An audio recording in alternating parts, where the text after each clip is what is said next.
Qatar की अदालत में भी एक महत्वपूर्ण लड़ाई चल रही है इस समय, और 8 भारतीय जिन्हें सजाए मौत सुनाई गई थी उनके खिलाफ पुनर्विचार याचिका पर आज सुनवाई होनी है। इससे पहले 23 नवंबर को सुनवाई हुई थी, जहां अपील जो भारत की तरफ से दाखिल की गई थी उसे एक्सेप्ट किया गया, और आज महत्वपूर्ण सुनवाई होनी है इस पुनर्विचार याचिका पर, जो कि सजाए मौत दी गई थी इन 8 भारतीयों को कतर की अदालत की तरफ से। 23 नवंबर को जो अपील स्वीकार की गई थी उसमें एक महत्वपूर्ण राहत कहा जा सकता है वो जरूर भारत को मिली थी कि अब जो सजाए मौत का फैसला है उसके ऊपर भारत को विश्वास में लिए, भारत को भरोसे में लिए बिना कोई आगे अमल नहीं होगा।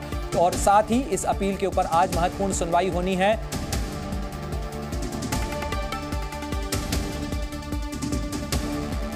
और इस खबर पर तमाम जो खास मेहमान हैं वो हमारे साथ जुड़े हुए हैं, साथ ही मेरे सहयोगी सिद्धांत सिब्बल भी हमारे साथ जुड़ गए हैं। सिद्धांत, मैं सबसे पहले आपका रुख करना चाहूंगा इस खबर के ऊपर। 8 भारतीयों की रिहाई के लिए भारत जो कोशिश कतर के अंदर कर रहा है, जो अपील एक्सेप्ट हुई है उसके ऊपर आज महत्वपूर्ण सुनवाई होनी है, लेकिन उसमें एक महत्वपूर्ण क्लॉज था, वो ये था कि अब इस फैसले के ऊपर जो अमल है वो भारत को भरोसे में लिए बिना नहीं होगा। कितनी लंबी ये कानूनी प्रक्रिया होने वाली है?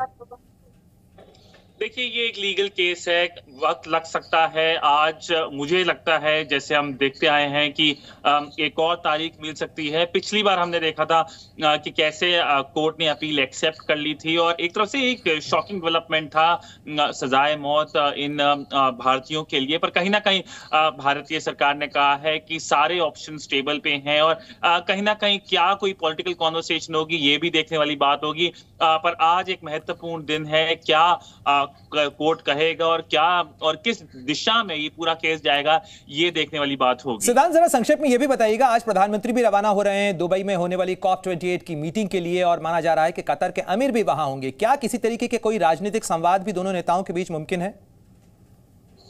देखिए, कल एक महत्वपूर्ण दिन होगा। कल मेन डे ऑफ एंगेजमेंट है कॉप का, और सारे लीडर्स एक उस कमरे में होंगे, उस प्लेनरी सेशन में होंगे जहां पे उनकी एक इनफॉर्मल कॉन्वर्सेशन हो सकती है। और कहीं ना कहीं अभी तक बायलैटरल का एजेंडा नहीं बताया गया है भारत की तरफ से कि किन लीडर्स के साथ बायलैटरल होगी। यूएई के साथ तो लाजमी है बायलैटरल होगी, होस्ट नेशन है, पर क्या कोई इनफॉर्मल कॉन्वर्सेशन होगी भारत की तरफ से यूएई में, दुबई में, ये देखने वाली बात होगी। और मैं आपको बता दूं कि तस्वीरें जरूर आएंगी, और किन बड़े नेताओं के साथ प्रधानमंत्री नरेंद्र मोदी की मुलाकात होगी, देखने वाली बात होगी। मैं आपको बता दूं कि साउथ एशिया से नेपाल के, मालदीव्स के भी लीडर्स बिल्कुल। आप सिद्धांत आप बने रहे हमारे साथ में, लेकिन मैं चाहूंगा कि इस खबर के ऊपर हम टिप्पणी लें एम्बेसडर दीपक वोरा से भी, साथ ही आरती टिक्कू से भी। एम्बेसडर वोरा, जरा ये बताइएगा कि हम दोहरे मापदंडों की बात कर रहे हैं। एक तरफ वो कतर जो कि हमास का हिमायती बना हुआ नजर आता है, वो 8 भारतीयों को सीधे सजाए मौत सुना देता है। अभी तक इस पूरे मामले के अंदर ना तो कोई सबूत सामने रखे गए हैं, ना एलिगेशंस रखे गए हैं, सब कुछ क्लोज डोर हो रहा है। कतर ये दिखाने की कोशिश करेगा कि मेरा बड़ा अच्छा ओपन लीगल सिस्टम है। उनका लीगल सिस्टम उतना ओपन है जितना नॉर्थ कोरिया या चाइना का है।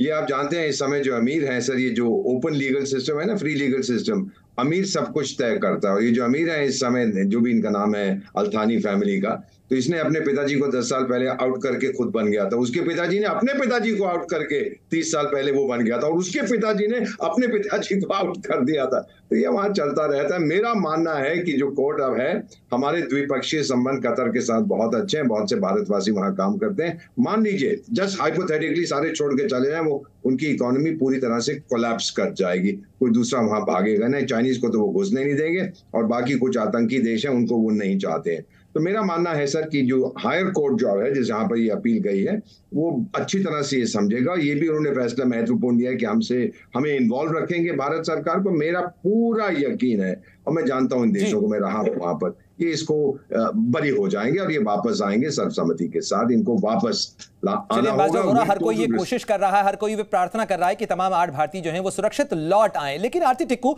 अगर इन डॉट्स को कनेक्ट किया जाए, हाल के कुछ महीनों में कतर से आया ये फैसला, कनाडा की तरफ से लगाया गया आरोप, और अमेरिकी अदालत से आया हुआ ये इंडाइटमेंट ऑर्डर, इन कड़ियों को अगर जोड़ा जाए तो भारतीय विदेश नीति के लिए एक चुनौती, और कहीं ना कहीं क्या भारत को अब अलग तरीके से असर्ट करने की जरूरत है? देखिए, मैं मानती हूँ डॉक्टर जयशंकर की ओवरऑल जो अप्रोच रही है फॉरेन पॉलिसी को लेकर, वो बहुत बढ़िया रही है। कहीं पे भी उन्होंने भारत का सिर झुकने नहीं दिया, हर जगह असर्टिव होके बोलते हैं, और वही होना भी चाहिए था और वही होना भी चाहिए। मेरा मानना है कि फॉरेन पॉलिसी जो हमारी है वो एक तरफ आप छोड़िए, लेकिन यूएस और जो इनके सैटेलाइट स्टेट्स है, कनाडा जैसे स्टेट्स है, और इनकी जो 5 आंखें जो इनकी है, वो सारी स्टेट्स, वो सारी कंट्रीज जो है प्राइम मिनिस्टर मोदी को बेशक G7 में हो, G20 में हो या कहीं और पे भी हो, बहुत सम्मान तो देते हैं, लेकिन मन से उनको ये भी मालूम है कि प्राइम मिनिस्टर मोदी वो प्रधानमंत्री है जो आत्मनिर्भरता की बात करते हैं, जो डिफेंस में भी आत्मनिर्भरता की बात करते हैं, जो हर किसी सेक्टर में वो ये कोशिश कर रहे हैं कि भारत ऊपर उठे इकोनॉमिकली, मिलिटरीली। और ये बहुत ऐसे कंट्रीज जिन्होंने वॉर ऑन टेरर, जिन्होंने वॉर इकोनॉमी चलाई हो इतने 30 साल से भी ज्यादा, निश्चित रूप से भारत का बढ़ता हुआ कद जो है वो दुनिया में अपनी अहमियत साबित कर ही रहा है, लेकिन नो राइज इज अनकंटेस्टेड। शुक्रिया तमाम जानकारी के लिए, हमसे जुड़ने के लिए। आरती टिक्को, आपका भी, एम्बेसडर वोरा आपका भी, साथ ही रविंदर और सिद्धांत आपका भी बहुत बहुत शुक्रिया।